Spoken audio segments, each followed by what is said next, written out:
Outdoor sports కూడా ఒక games అది వచ్చింది. సో ఈ పిల్లల్లో ఒకరి దగ్గర నుంచి ఒకరు షేర్ చేసుకోవడం, లేకపోతే ఈ టీమ్ స్పోర్ట్స్ అంటారు. సో టీమ్ స్పోర్ట్లో వేస్తే కనుక ఈ 3rd, 4th క్లాస్ నుంచి వీళ్ళలో ఈ building, understanding, waiting patiently, then ఫెయిల్యూర్ని ఎట్లా as accepting that goal or accepting the unexpected, ఇవన్నీ వస్తాయి అంటారు. డెఫినెట్గా వస్తాయి. గేమ్స్లో అసలు మెయిన్గా చాలా వరకు పర్సనాలిటీ డెవలప్ అయ్యేదంతా ఆటల్లోనే. గుడ్ పర్సనాలిటీస్ మీరు చూస్తే స్పోర్ట్స్ పీపుల్కి చాలామందికి ఫిజికల్ ఫిట్నెస్సే కాదు, mentally also they are very very resilient and fit.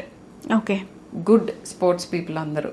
So స్పోర్ట్సే కాదు, ఆడుకుంటున్నప్పుడు కూడా ఇలాంటివన్నీ వస్తాయి. కొంతమంది స్పోర్టింగ్ కైండ్ ఉండరు, ఆర్ట్ కైండ్ ఉంటారు, కొంతమంది రీడింగ్ కైండ్ ఉంటారు. సో అన్ని రకాల వాళ్ళు ఉండొచ్చు.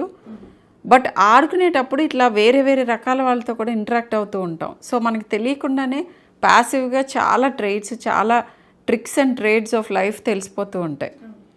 సో అవుట్డోర్ స్పోర్ట్స్ గురించి వస్తే ఇప్పుడు చాలా ఇంపార్టెంట్గా నిన్న మొన్న కూడా ఐసైట్ ప్రాబ్లమ్స్ ఆల్మోస్ట్ 70 to 80% చిల్డ్రన్కి ఏదో ఒక ఏజ్లో వస్తున్నాయి. One of the main reasons is vitamin D లోపం.